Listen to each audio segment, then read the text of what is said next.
Dear students, आज हम discuss करेंगे chemical properties of halogens. Halogens means elements of group 17 जो फ्लोरीन, क्लोरीन, ब्रोमीन, आयोडीन और एक और एलिमेंट होता है एस्टेटिन, जिसको जनरली हम यहाँ पर स्टडी नहीं करते क्योंकि वो एक क्या है, रेडियो एक्टिव एलिमेंट है।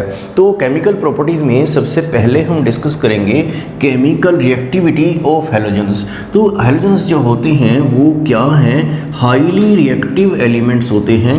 तो रिएक्टिविटी हाई उनकी होती है जो बहुत जल्दी इलेक्ट्रॉन लूज़ करते हों या बहुत जल्दी इलेक्ट्रॉन गेन करते हों। तो जो फर्स्ट ग्रुप के एलिमेंट हैं वो भी हाईली रिएक्टिव होते थे, जैसे सोडियम, पोटाशियम वगैरह। तो वो इसलिए होते थे हाईली रिएक्टिव क्योंकि वो जल्दी इलेक्ट्रॉन लूज़ करते थे। और हैलोजेंस जो होते हैं वो इसलिए हाईली रिएक्टिव होते हैं क्योंकि वो जल्दी इलेक्ट्रॉन क्या करते हैं, गेन करते हैं। तो कोई या तो बहुत ज़्यादा जल्दी लूज़ करे या बहुत जल्दी गेन करे, तो वो एलिमेंट्स जो होते हैं वो क्या होते हैं, हाईली रिएक्टिव। तो इसमें आपको नोट करना है कि fluorine is most reactive element. तो जो हैलोजेंस हैं जिनके नाम आपको पता ही है, फ्लोरीन, क्लोरीन, ब्रोमीन, आयोडीन और एस्टेटिन, यहाँ पे प्रॉपर्टीज़ इन्हीं की स्टडी हो रही हैं। तो इनमें सबसे ज़्यादा रिएक्टिव कौन सा एलिमेंट है, फ्लोरीन, क्योंकि ये बहुत सबसे जल्दी इलेक्ट्रॉन गेन करने की कोशिश करेगा और आपको पता है कि इसकी इलेक्ट्रॉन नेगेटिविटी जो है वो सबसे ज़्यादा है।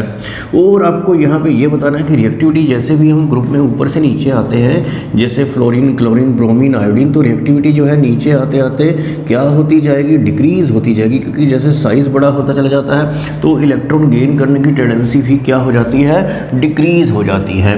तो यहाँ पे आपको ये भी नोट करना है आगे कि हाई रिएक्टिविटी इन हैलोजेंस की किस वजह से है। तो high reactivity is due to, तो मेन रीज़न आपको एग्जाम में लिखना है तो ये वाली बात लिखनी है, ना कि इलेक्ट्रॉन गेन करने वाली जो बात मैंने आपको पहले बताई थी। तो ये high reactivity is due to क्या है, लो डिसोसिएशन एनर्जी।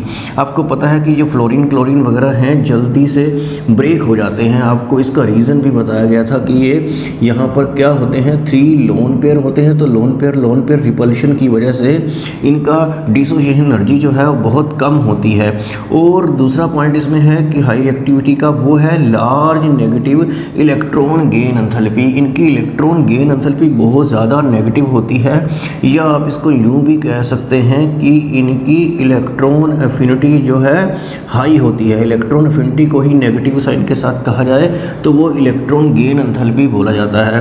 तो इलेक्ट्रॉन एफिनिटी आपको पता है कि क्या होती है, जब इलेक्ट्रॉन ऐड करते हैं तो जो एनर्जी रिलीज़ होती है तो वही इलेक्ट्रॉन एफिनिटी होती है। तो इसका मतलब ये हुआ कि इलेक्ट्रॉन बहुत जल्दी इनमें ऐड हो जाता है और उसके ऐड होने से बहुत ज़्यादा एनर्जी रिलीज़ होती है, जिसे हम इलेक्ट्रॉन गेन एंथैल्पी बोलते हैं। और जो एनर्जी रिलीज़ होती है उसको नेगेटिव साइन के साथ रिप्रेजेंट किया जाता है। तो हाई रिएक्टिविटी के ये 2 रीज़न आपको बताने हैं, लो डिसोसिएशन एनर्जी जो यहाँ पे मैंने बताई है आपको, and large negative electron gain enthalpy. और रिएक्टिविटी जो है नीचे आते आते होती है डिक्रीज़। और सबसे ज़्यादा रिएक्टिव जो एलिमेंट है वो कौन सा है, फ्लोरीन। इसी वजह से इसको क्या बोलते हैं, सुपर हैलोजन। तो रिएक्टिविटी के बारे में इतना सब कुछ आपको नोट करना है और बाकी की प्रॉपर्टीज़ हम आगे देखते हैं। हैलोजेंस की सेकंड केमिकल प्रॉपर्टी हम देखते हैं वो है ऑक्सीडाइजिंग पावर। तो ये एक इम्पॉर्टेंट प्रॉपर्टी है, इसको आपको बड़े ध्यान से समझना है। तो जो हैलोजेंस होते हैं ये सभी क्या होते हैं, स्ट्रॉन्ग ऑक्सीडाइजिंग एजेंट होते हैं। ऑक्सीडाइजिंग एजेंट मीन्स कि वो दूसरे को ऑक्सीडाइज कर देते हैं। जैसे मैं क्लोरीन की बात करूँ तो ये बहुत जल्दी, आपको पता है कि इनकी इलेक्ट्रॉन गेन करने की टेंडेंसी होती है। तो यहाँ पर इसकी कॉन्फ़िगरेशन आप देख सकते हैं 2 8 7। तो सभी हैलोजेंस के लास्ट में 7 इलेक्ट्रॉन होते हैं। तो अपना ऑक्टेट कंप्लीट करने के लिए क्या करते हैं, जल्दी से एक इलेक्ट्रॉन गेन करते हैं। तो इलेक्ट्रॉन गेन करना क्या होता है, रिडक्शन। तो जिनकी रिडक्शन जल्दी होती है इसका मतलब वो दूसरे को क्या कर देते हैं, ऑक्सीडाइज कर देते हैं। तो इसलिए वो क्या होते हैं, ऑक्सीडाइजिंग एजेंट होते हैं। तो ये Cl को हाफ Cl2 लिखा जाता है इस टाइप से। तो यहाँ पर ये हाफ Cl2 का मतलब 1 Cl नेगेटिव ही है। तो ये सभी क्या हैं, स्ट्रॉन्ग ऑक्सीडाइजिंग एजेंट हैं। तो इसका रीज़न जो है आपको नोट कर लेना है, they have strong tendency to accept electron. तो इलेक्ट्रॉन एक्सेप्ट करना मतलब इलेक्ट्रॉन लेने की इनकी क्या है, स्ट्रॉन्ग टेंडेंसी है। वो आपको पता चल गया होगा कि इलेक्ट्रॉनिक कॉन्फिगरेशन की वजह से है। तो ये जो हाफ Cl2 लिखा है हमने यहाँ पे, इसको हाफ X2 लिख सकते हैं। और इलेक्ट्रॉन गेन करने से X नेगेटिव बन जाता है एक्व सोल्यूशन में। X नेगेटिव का मतलब F negative, Cl negative, Br negative या I नेगेटिव, कोई भी हैलाइड आयन इस तरह से बनेगा इलेक्ट्रॉन गेन करने से। तो ये इलेक्ट्रॉन जल्दी गेन करते हैं, तो इसलिए ये क्या हैं, ऑक्सीडाइजिंग एजेंट बहुत अच्छे हैं क्योंकि इनकी रिडक्शन बहुत जल्दी हो जाती है। और जैसे जैसे हम नीचे की तरफ आते हैं आपको पता कि साइज़ बड़ा हो जाता है और इलेक्ट्रॉन गेन करने की टेंडेंसी कम हो जाती है, तो इसलिए ऑक्सीडाइजिंग करैक्टर भी नीचे आते आते आपको नोट करना है कि as we move down the group oxidising power जो होती है वो क्या होती है, डिक्रीजेस। तो फ्लोरीन जो है वो भी आपको नोट करना है कि पूरे पीरियोडिक टेबल में एक स्ट्रोंगेस्ट ऑक्सीडाइजिंग एजेंट है, इससे अच्छा ऑक्सीडाइजिंग एजेंट और कोई एलिमेंट है ही नहीं। तो ये अपने जर्नल वे में इस तरह से समझा देना है, लेकिन ये सारी वैल्यूज़ जो होती है, ये सारी जो प्रॉपर्टीज़ हैं ऑक्सीडेशन या रिडक्शन की, ये उसके इलेक्ट्रोड पोटेंशियल से रिलेटेड होता है। ये हमें standard electrode potential, standard reduction potential है ये एक्चुअली, तो वो उसकी वैल्यू यहाँ पे लिखी है। तो इलेक्ट्रॉन गेन करता है जब फ्लोरीन 2F नेगेटिव में कन्वर्ट होता है, तो इसका स्टैंडर्ड इलेक्ट्रोड पोटेंशियल जो है वो 2.87 है। क्लोरीन का ये 1.36 और ब्रोमीन के लिए 1.09 और आयोडीन के लिए ये 0.54 वोल्ट में है ये इलेक्ट्रोड पोटेंशियल। तो यहाँ पर आप क्या नोटिस कर रहे हैं कि फ्लोरीन का जो स्टैंडर्ड रिडक्शन पोटेंशियल है वो मैक्सिमम है या आप हाईएस्ट कह सकते हैं, तो इसलिए ये ही क्या है, स्ट्रॉन्गेस्ट ऑक्सीडाइजिंग एजेंट है। और जैसे जैसे इन एलिमेंट्स का साइज इंक्रीज होता है वैसे वैसे इलेक्ट्रोड पोटेंशियल भी डिक्रीज हो रहा है, तो उसकी वैल्यू के बेस पे भी आप एक्सप्लेन कर सकते हैं। तो इसी तरह से इनका ऑक्सीडाइजिंग पावर जो है वो क्या हो जाती है, डिक्रीज हो जाती है। तो F2 Cl2 Br2 I2 इस तरह से ऑक्सीडाइजिंग पावर का ऑर्डर जो रहेगा तो वो भी आपको नोट कर लेना है। तो ये क्वेश्चन भी आया था अभी CBSE बोर्ड एग्जाम में लास्ट ईयर, तो आप इसमें नोट कर सकते थे। उसमें क्वेश्चन था कि आयोडीन जो है that is not a strong oxidising agent, तो उसका सिंपल आंसर आप लिख सकते हैं due to less value of standard electrode potential. तो इस तरह से आपको ऑक्सीडेशन पावर के बारे में एक्सप्लेन करना है।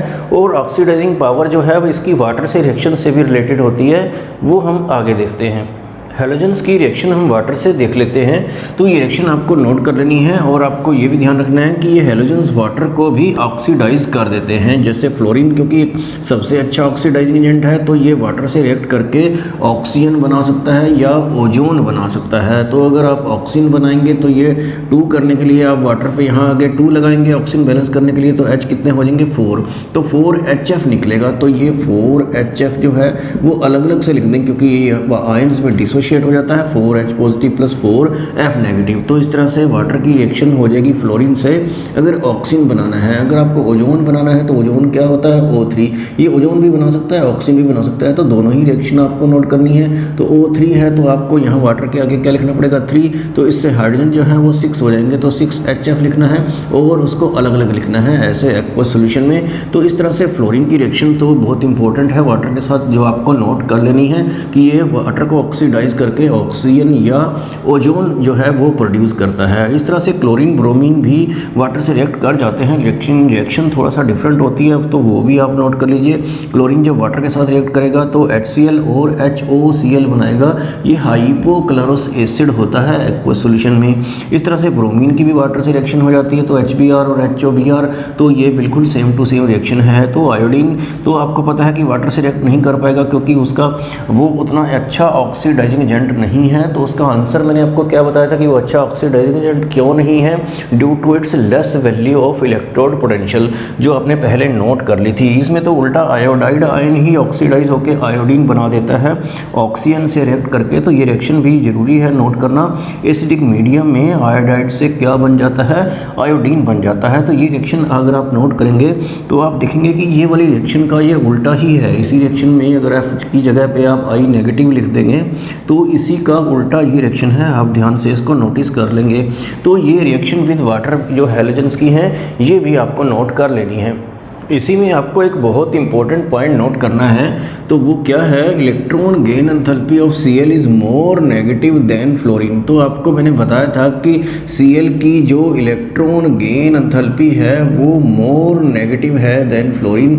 तो उसका रीज़न ये बताया था कि फ्लोरीन का स्मॉल साइज होने की वजह से इलेक्ट्रॉन इसमें ईजिली ऐड नहीं हो पाता, तो लेस एनर्जी रिलीज होती है, तो इलेक्ट्रॉन एफिनिटी इसकी आपको कम बताई थी, या इसकी इलेक्ट्रॉन गेन एंथैल्पी जो है वो ज़्यादा नेगेटिव होती होती है, उसके बावजूद भी फ्लोरीन जो है stronger oxidising agent than chlorine है।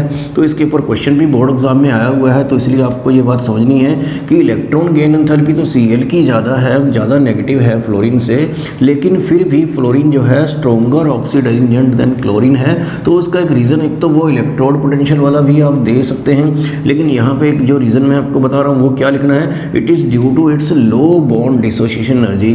तो आपको पता है कि जो एंथैल्पी ऑफ डिसोसिएशन है या बॉन्ड डिसोसिएशन एनर्जी जिसे बोलते हैं, तो वो लोन पेयर रिपल्शन की वजह से फ्लोरीन की जो है वो बहुत कम है, तो इसलिए वो जल्दी ब्रेक हो जाता है। और दूसरी बात है हाई एंथैल्पी ऑफ हाइड्रेशन, क्योंकि ये सब काम हम एक्वस सॉल्यूशन में करते हैं। तो एंथैल्पी ऑफ हाइड्रेशन मींस जब वाटर इसके साथ वाटर को ये जल्दी अट्रैक्ट कर लेता है और ज़्यादा एनर्जी रिलीज होती है, तो वो कॉन्सेप्ट जो है वो इस बेस पे एक्सप्लेन कर सकते हैं कि फ्लोरीन का स्मॉल साइज एंड हाई जो है चार्ज डेंसिटी होने की वजह से वाटर का H पॉजिटिव इससे जल्दी अट्रैक्ट हो जाता है, तो इसकी एंथैल्पी ऑफ हाइड्रेशन जो है वो बहुत ज़्यादा होती है और बॉन्ड डिसोसिएशन एनर्जी कम होती है। तो इस वजह से ये एक स्ट्रॉन्गर ऑक्सीडाइजिंग एजेंट है क्लोरीन से। तो ये high enthalpy of hydration fluorine की क्यों है, इसके ऊपर भी बोर्ड में क्वेश्चन आ रखा है। तो इसका रीज़न आप लिखेंगे it's small size and high charge density. तो इसकी इलेक्ट्रॉन डेंसिटी ज़्यादा हो जाएगी स्मॉल साइज की वजह से, जिसकी वजह से वो वाटर के H पॉजिटिव को अपनी तरफ ज़्यादा अट्रैक्ट कर लेता है और ज़्यादा एनर्जी रिलीज़ होती है। तो इस तरह से ऑक्सीडाइजिंग पावर को यहाँ पे मैंने पूरा एक्सप्लेन कर दिया है, आपको इसको अच्छे से समझ लेना है। थर्ड प्रॉपर्टी करते हैं, वो है हाइड्राइड्स। हाइड्राइड्स का मतलब क्या होता है, हाइड्रोजन के साथ कंपाउंड। तो हाइड्रोजन के साथ कोई भी हैलोजन मिलकर ऐसे हाइड्राइड बना देता है। तो जैसे HF बनता है, ऐसे आपको पता है कि HCl, HBr, HI भी बनता है। तो ये सब क्या है, हाइड्राइड्स ऑफ हैलोजन है, मींस हाइड्रोजन के साथ कंपाउंड है और इनका ऐसे स्ट्रेट स्ट्रक्चर होता है, लीनियर सिंपल स्ट्रक्चर। तो इसमें कोई बॉन्ड एंगल वगैरह तो स्टडी करने की जरूरत नहीं है, जैसा कि हमने पहले ग्रुप्स में तो किए थे। तो इन हाइड्राइड्स की कुछ प्रॉपर्टीज़ को डिस्कस कर लेते हैं। तो इसमें सबसे पहले तो फिजिकल स्टेट है। फिजिकल स्टेट आपको पता है कि ये HCl, HB और HI तो सब क्या हैं, गैसेज हैं, लेकिन रूम टेम्परेचर पर HF जो है वो लिक्विड स्टेट में एग्जिस्ट करता है। तो HF में क्या होता है, आपको याद होगा कि इस तरह से ये नेगेटिव पॉजिटिव इस तरह से चार्ज रहता है, तो इसका F नेगेटिव जो है H पॉजिटिव की तरफ अट्रैक्ट हो जाता है। तो ये हाइड्रोजन बॉन्डिंग होती है। तो हाइड्रोजन बॉन्डिंग सिर्फ HF में होती है, HCl, HB और HI में तो नहीं होती है। तो वो क्यों नहीं होती है, क्योंकि जो हैलोजन का साइज बड़ा होने से फिर हाइड्रोजन बॉन्डिंग जो है वो नहीं हो पाती है। तो हाइड्रोजन बॉन्डिंग की वजह से ही मॉलिक्यूल एसोसिएट होते हैं, तो इसीलिए ये लिक्विड स्टेट में एग्जिस्ट करता है। और HCl, HB और HI वो रहेंगे गैसियस स्टेट में, क्योंकि उनके मॉलिक्यूल ज़्यादा क्लोज नहीं आते हैं। तो अगर बॉइलिंग पॉइंट की बात करते हैं इसी प्रॉपर्टी में, क्योंकि HI का आपको पता है कि साइज़ बड़ा है, तो साइज़ बड़ा होने से क्या होता है, वंडर वाल फोर्स ऑफ अट्रैक्शन ज़्यादा होते हैं, तो बॉइलिंग पॉइंट ज़्यादा होता है। तो इस तरह से अगर बात करें HCl, HB और HI की, तो HCl से ज़्यादा किसका होगा, HBr का, HBr से ज़्यादा किसका होगा, HI का। तो बॉइलिंग पॉइंट ऐसे बढ़ता ही जाएगा। तो HF का सबसे कम होना चाहिए, लेकिन उसका तो होता है काफ़ी ज़्यादा, सबसे ज़्यादा ही होता है बॉइलिंग पॉइंट उसका। तो वो सब किसकी वजह से है, तो उसका आंसर भी आप क्या देंगे, it is due to hydrogen bonding in HF। तो ये बात आपको बॉइलिंग पॉइंट वाली समझ में आ गई होगी। तो इसमें ये क्वेश्चन भी आता है कि HF, HCl, HBr and HI which of the following has minimum boiling point. तो मिनिमम बॉइलिंग पॉइंट HF का ना होके वो किसका होता है, HCl का। तो ये क्वेश्चन भी आपको लर्न कर लेना है। तो इस तरह से ये था फिजिकल स्टेट के बारे में। आगे देखते हैं थर्मल स्टेबिलिटी। थर्मल स्टेबिलिटी क्या होती है, स्टेबिलिटी टुवर्ड्स हीट। तो यहाँ पर आपको याद रखना है कि H और I के साइज़ में बहुत ज़्यादा डिफरेंस होने की वजह से ये बॉन्ड जो है वो जल्दी डिसोशिएट हो जाता है, तो इसलिए उसकी थर्मल स्टेबिलिटी कम होती है। तो थर्मल स्टेबिलिटी का ऑर्डर क्या रहेगा, इस तरह से HF की स्टेबिलिटी ज़्यादा रहेगी, फिर HCl और फिर HBr और फिर HI। तो उसमें आप कह सकते हैं कि इसकी बॉन्ड डिसोशिएशन एनर्जी या bond dissociation enthalpy HI bond की क्या है, मिनिमम है। तो इस वजह से थर्मल स्टेबिलिटी का ऑर्डर रहेगा ये। और उसके बाद देख लेते हैं रिड्यूसिंग करेक्टर, जो थर्ड पॉइंट है। रिड्यूसिंग करेक्टर जो जल्दी H दे, तो आपको समझ में आ गया होगा कि बाकी एक्वस सोल्यूशन में H जो है HI जल्दी दे पाएगा क्योंकि इसकी बॉन्ड डिसोसिएशन एनर्जी कम है। तो रिड्यूसिंग करैक्टर का ऑर्डर क्या रहेगा, उसका सबसे ज़्यादा हो जाएगा। तो HF से ज़्यादा होगा HCl और उससे ज़्यादा HBr और उससे ज़्यादा HI। तो ये इंक्रीजिंग डिक्रीजिंग ऑर्डर में लगाना जो है रिड्यूसिंग करैक्टर या थर्मल स्टेबिलिटी को। तो इस तरह से एग्जाम में इस तरह के क्वेश्चन आते हैं, तो ये आपको ज़रूर नोट करने हैं। और लास्ट पॉइंट इसमें एसिडिक करैक्टर का है। तो नेचुरली जिसका रिड्यूसिंग करैक्टर ज़्यादा होता है उसका एसिडिक करैक्टर भी ज़्यादा ही होता है, क्योंकि ये एसिडिक करैक्टर भी H देने की टेंडेंसी, H पॉजिटिव देने की टेंडेंसी से रिलेटेड ही होता है। तो एक्वस सोल्यूशन में ये H पॉजिटिव रिलीज़ करते हैं। एक्वस सोल्यूशन में ये वाटर के साथ मिलकर क्या बना देते हैं, H3O पॉजिटिव। तो इसका मतलब यही हुआ कि HI ही सबसे ज़्यादा एसिडिक नेचर का होगा। HF जो है वो इसकी बॉन्ड डिसोसिएशन एनर्जी कम होने की वजह से ये जल्दी से H पॉजिटिव नहीं दे पाएगा। तो एसिडिक करैक्टर का ऑर्डर भी आपको पहले की तरह नोट कर लेना है इसी की तरह से। तो ये ऑर्डर रहेगा। तो ये हाइड्राइड के बारे में ये कुछ प्रॉपर्टीज़ उनकी हाइड्राइड की ये आपको ज़रूर स्टडी कर लेनी है। नेक्स्ट प्रॉपर्टी है ऑक्साइड्स। तो हैलोजेंस जो हैं ऑक्सीजन के साथ मिलकर बहुत सारे कंपाउंड बनाते हैं जिन्हें हम क्या बोलते हैं, ऑक्साइड्स। जैसे फ्लोरीन F2O, F2O2 इस तरह के ऑक्साइड बना देता है। क्लोरीन के ऑक्साइड्स काफ़ी ज़्यादा होते हैं, जैसे Cl2O, ClO2, Cl2O6, Cl2O7। इस तरह से ब्रोमीन भी कुछ ऑक्साइड बना सकता है, आयोडीन भी ऑक्साइड्स बना सकता है। तो ये आपको एग्जाम्पल के तौर पर नोट कर लेने हैं और आप इनके स्ट्रक्चर भी स्टडी कर सकते हैं। जैसे Cl2O का स्ट्रक्चर इस तरह से V शेप हो जाता है, ClO2 का भी स्ट्रक्चर इसी टाइप से रहता है, और Cl2O6 का स्ट्रक्चर जो है इस तरह से 2 Cl और 3 ऑक्सीजन इसके पास, 3 ऑक्सीजन के इसके पास, इस टाइप से इसका स्ट्रक्चर रहता है। ये Cl2O7 का स्ट्रक्चर भी बहुत ज़रूरी है, जो मैं इससे मिलता जुलता ही बना रहा हूँ। इसमें बीच में आपको ऑक्सीजन लगनी पड़ेगी और इधर इधर इस तरह से 3 ऑक्सीजन, ये टेट्राहेड्रल टाइप की शेप आ जाएगी इस टाइप से। तो इस तरह से ये Cl2O7 का स्ट्रक्चर भी आपको नोट कर लेना है। तो ऑक्साइड्स में सिर्फ इतना ही है, इसमें कोई खास इंपॉर्टेंट पॉइंट नहीं है। नेक्स्ट पॉइंट स्टडी करते हैं वो है ऑक्सो एसिड्स। तो ऑक्सो एसिड हैलोजन के काफ़ी इंपॉर्टेंट होते हैं। तो इसमें अगर फ्लोरीन की बात करें तो फ्लोरीन एक ही ऑक्सो एसिड बनाता है जो HOF है। तो ये इसमें फ्लोरीन की ऑक्सीडेशन स्टेट जो है वो 1 पॉजिटिव आती है। अगर आप इसमें कैलकुलेट करें तो ऑक्सो एसिड का मतलब ये होता है कि ऐसा एसिड जिसमें ऑक्सीजन भी हो। और बाकी हैलोजेंस की बात करें तो वो बहुत सारे ऑक्सो एसिड बनाते हैं, जैसे कि HXO, या ये इसी टाइप का है, HXO2 हो जाएगा, HXO3 हो जाएगा, HXO4 भी हो जाएगा। X का मतलब क्लोरीन, ब्रोमीन, आयोडीन कुछ भी हो सकता है। तो यहाँ पे मैं आपको ये क्लोरीन के पर्टिकुलरली हैलोजन ये ऑक्सो एसिड आपको बताता हूँ। तो वो क्या क्या होंगे, HClO या HOCl एक ही बात है। तो ये HClO2 हो जाएगा और क्या होगा, HClO3 हो जाएगा और HClO4 हो जाएगा। तो इनके नेम भी आपने सुन लेने हैं। तो ये हाइपोक्लोरस एसिड है, HOCl या HClO एक ही बात है। और ये है क्लोरस एसिड, और HClO3 जो है ये क्लोरिक एसिड है, और ये है परक्लोरिक एसिड। और इसमें Cl की ऑक्सीडेशन स्टेट अगर आप कैलकुलेट करें तो इसमें 1 पॉजिटिव आएगी, और इसमें कैलकुलेट करेंगे तो 3 पॉजिटिव, ये आपने कैलकुलेट कर लेनी है। और इसमें 5 पॉजिटिव आएगी और इसमें आएगी 7 पॉजिटिव। ऑक्सीजन जो है वो 2 नेगेटिव है तो ये 8 नेगेटिव और H1 पॉजिटिव हो जाएगा। तो इस तरह से ये 7 पॉजिटिव आ जाएगी। तो इस तरह से आप बाकी भी कैलकुलेट कर लेंगे। तो आपको स्टडी ये करना है इस ऑक्सो एसिड में कि जैसे जैसे ऑक्सीडेशन स्टेट इंक्रीज़ होती है 1, 3, 5, 7, तो एसिडिक करैक्टर इंक्रीज़ होता है या डिक्रीज़ होता है। तो इसकी एसिडिक स्ट्रेंथ जो है इंक्रीज़ होगी या डिक्रीज़ होगी वो आपको नोट करना है with the increase in oxidation state या increase in number of oxygen atom. तो यहाँ पे आपको मैं ये बता देता हूँ कि ये HOCl लिख दिया मैंने इसको, और इससे ज़्यादा एसिडिक होगा HClO2, और उससे ज़्यादा होगा HClO3, और उससे ज़्यादा होगा HClO4। तो इस तरह से एसिडिक करैक्टर ये इंक्रीज क्यों हो रहा है ये आपको नोट करना है। तो यहाँ पे इसको समझना इस तरह से है कि H देने के बाद जो नेगेटिव आयन बनेगा, क्योंकि एसिड वही वही ज़्यादा स्ट्रॉन्ग होगा जो एक्वस सोल्यूशन में H पॉजिटिव जल्दी रिलीज़ कर देता है। तो H पॉजिटिव रिलीज़ करने के बाद जो आयन बनता है वो क्या है, ClO नेगेटिव। इसमें क्या होगा, ClO2 नेगेटिव, और इसमें क्या होगा, ClO3 नेगेटिव, और इसमें क्या होगा, ClO4 नेगेटिव। तो देखते हैं कौन सा आयन ज़्यादा स्टेबल है। जिसका नेगेटिव आयन ज़्यादा स्टेबल होगा इसका मतलब वो H पॉजिटिव जल्दी दे देगा, क्योंकि H पॉजिटिव देने से जो भी चीज़ बनती है वो स्टेबल अगर बनती है तो H पॉजिटिव जल्दी रिलीज़ हो जाता है। तो यहाँ पर आप देख सकते हैं कि ये जो नेगेटिव चार्ज है ये 4 ऑक्सीजन पर डिस्पर्स हुआ गया है, फैल गया है। तो greater dispersal of negative charge से इसकी स्टेबिलिटी जो है वो सबसे ज़्यादा रहती है।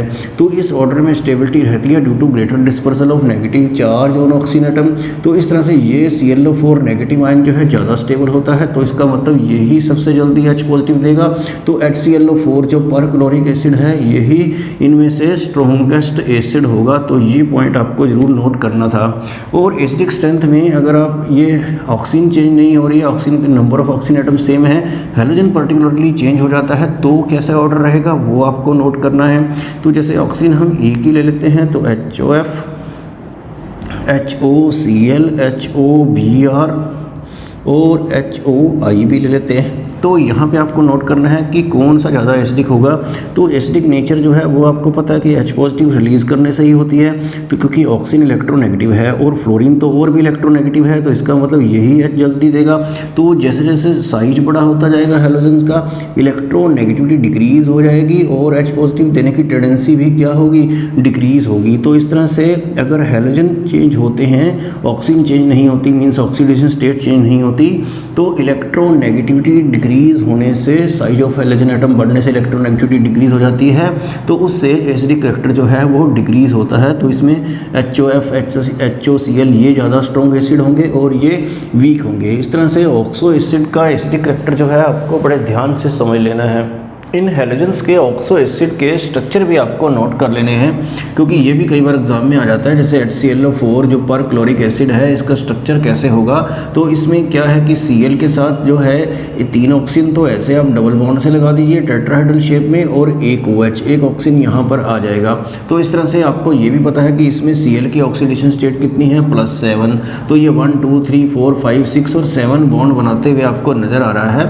हालांकि ऑक्सीडेशन स्टेट का नंबर ऑफ बॉन्ड से रिलेशन तो नहीं है, लेकिन फिर भी यहाँ पे आपको दिखाई दे रहा है। और आगे आप देख लीजिए HClO3 की बात करते हैं, तो इसी में एक ऑक्सीजन कम है उससे, तो किसी एक ऑक्सीजन की जगह पे आप जस्ट एक लोन पेयर लगा दीजिए तो ये HClO3 का स्ट्रक्चर बन जाएगा। और ऑक्सीडेशन स्टेट इसमें +5 है, तो यहाँ पे 1 2 3 4 और 5 बॉन्ड भी आपको दिखाई दे रहे हैं। तो इस तरह से HClO3 का स्ट्रक्चर भी बन जाएगा। तो आगे आप बाकी भी बना सकते हैं। HClO2 बनाना है तो एक और ऑक्सीजन की जगह आप लोन पेयर लगा दीजिए तो HClO2 बन जाएगा। और बॉन्ड भी इसमें आप 3 दिखाई दे रहे हैं ऑक्सीडेशन स्टेट के इक्वल।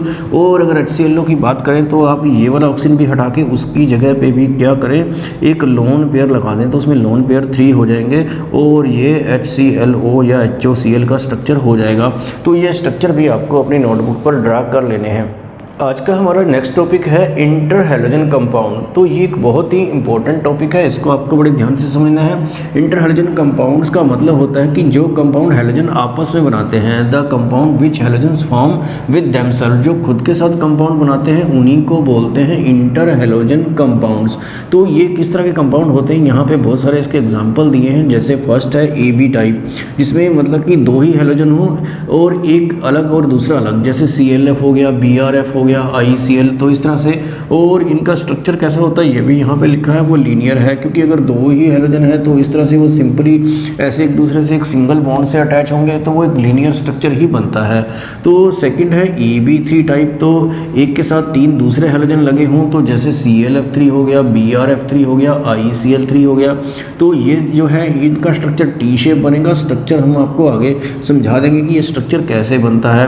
तो इस तरह से ये AB5 टाइप का भी बनता है। तो 5 टाइप का जैसे ClF5 हो गया, BrF5, IF5, इनका स्ट्रक्चर जो है वो स्क्वायर पिरामिडल बनेगा, स्क्वायर बाई पिरामिडल नहीं, स्क्वायर पिरामिडल जो है। तो ये भी स्ट्रक्चर आपको आगे कराया जाएगा। और आगे AB7 टाइप देखते हैं, तो इसका एक ही एग्जाम्पल है, वो IF7 है, और इसका स्ट्रक्चर भी आगे आपको स्टडी करना है, वो है पेंटागनल बाई पिरामिडल। तो अभी तो आपको ये एग्जाम्पल नोट कर लेने हैं। और आपको यहाँ पे ये भी ध्यान रखना है कि एक छोटे एटम के साथ बहुत सारे बड़े एटम नहीं लगेंगे।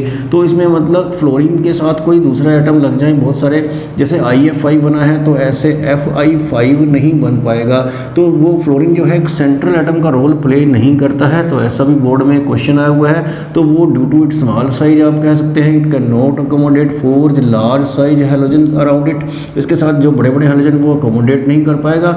और वैसे भी उसकी ऑक्सीडेशन स्टेट +5 थोड़ी ही हो सकती है, क्योंकि उसके पास तो d ऑर्बिटल नहीं है।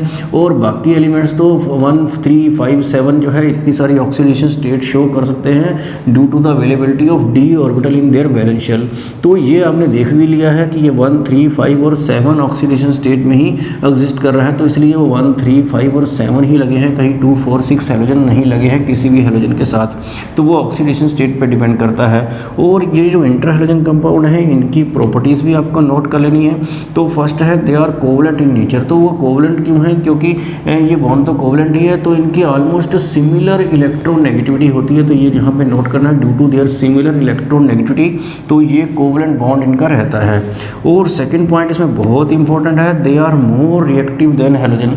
जो सिंपल हैलोजन है वो ज़्यादा, उससे ये ज़्यादा रिएक्टिव होते हैं। तो ये ICl के बारे में क्वेश्चन भी आया हुआ है कि ICl is more reactive then I2। तो इसमें क्या होता है, बॉन्ड अनसिमेट्रिकल होता है, I बहुत बड़ा और Cl बहुत छोटा। तो इस तरह से AB एटम का जो बॉन्ड है वो वीक हो जाता है, क्योंकि उनका साइज डिफरेंट होता है इंटर हैलोजन कंपाउंड में। तो due to weaker AB bond जो है, ये आपको लिखना है इस पॉइंट में, they are more reactive than halogen. तो आपको ये समझ में आ गया होगा कि ये इंटर हैलोजन कंपाउंड है उसमें बॉन्ड जो है वो अनसिमेट्रिकल होता है, एक बड़ा एटम और एक छोटा, तो इसलिए वो जल्दी ब्रेक हो जाता है। अगर आप सिंपल हैलोजन लेंगे तो वो बॉन्ड सिमेट्रिकल होगा, तो वो जल्दी ब्रेक नहीं होगा। तो इसलिए यहाँ पे लिखा है AB बॉन्ड वीक होने की वजह से वो जल्दी ब्रेक होता है, इसलिए वो ज़्यादा रिएक्टिव होता है। तो इस पॉइंट पे क्वेश्चन अक्सर आता है, तो आपको नोट कर लेना है। और थर्ड पॉइंट है they are strong oxidising agent. तो वो जल्दी ब्रेक होंगे तो वो इलेक्ट्रॉन गेन करेंगे, तो उसी तरह से हैलोजन की तरह ये ऑक्सीडाइजिंग एजेंट भी अच्छे ही होंगे। तो इंटर हैलोजन कंपाउंड के बारे में ये सारी इन्फॉर्मेशन आपको नोट करनी है। और स्ट्रक्चर हम आगे देखते हैं। इंटर हैलोजन कंपाउंड्स के स्ट्रक्चर में हम सबसे पहले देख लेते हैं ClF3 का स्ट्रक्चर जो है। तो BrF3 हो या ClF3 हो, दोनों का स्ट्रक्चर तो सेम ही रहेगा। तो मैं आपको ClF3 का समझा देता हूँ। तो कोई भी हैलोजन हो तो आपके पता है कि उसके लास्ट शेल में इलेक्ट्रॉन जो होंगे वो कितने होंगे, 7 होंगे। तो ये वैलेंस इलेक्ट्रॉन लिखा है। और यहाँ पर ClF3 है, तो इसका मतलब जो बॉन्डेड इलेक्ट्रॉन है, तो बॉन्ड बनाने में इलेक्ट्रॉन जो यूज़ हो गए हैं वो 3 हो गए हैं। तो बाकी के जो इलेक्ट्रॉन बचते हैं तो वो कहाँ जाएंगे, तो वो लोन पेयर में आ जाएंगे। तो इलेक्ट्रॉन्स इन लोन पेयर जो है वो कितने बनेंगे, तो वो 7 - 3 जो है वो कितना आ गया, 4 आ गया। तो 4 इलेक्ट्रॉन लोन पेयर में आएंगे। तो इसका मतलब लोन पेयर्स कितने हुए, तो लोन पेयर्स जो हैं वो 2 हो गए हैं। और बॉन्ड तो 3 बना रहा है, वो 3 तो बॉन्ड पेयर हो गया और 2 लोन पेयर हो गए। तो 3 + 2 कितना होता है, 5। तो 5 के हिसाब से आप इसकी हाइब्रिडेशन सोच सकते हैं क्या बनती होगी, sp3d, एक s और 3 p और एक d, 1 और 3 4 और एक 5। तो इस तरह से 5 के हिसाब से sp3d जो हाइब्रिडेशन बनेंगी, तो उसी के हिसाब से आपको उसकी शेप बनानी है। तो sp3d आपने पहले PCl5 में पढ़ी है, और PCl5 की ट्रायंगुलर बाइपिरामिडल शेप आपने पढ़ी थी, तो उसी टाइप की यहाँ बना देनी है। लेकिन आपको ध्यान रखना है कि यहाँ पे 2 लोन पेयर भी हैं। तो मैं इस तरह से इसकी शेप बनाता हूँ, आप इसको समझिए कि कैसे बना रहा हूँ मैं।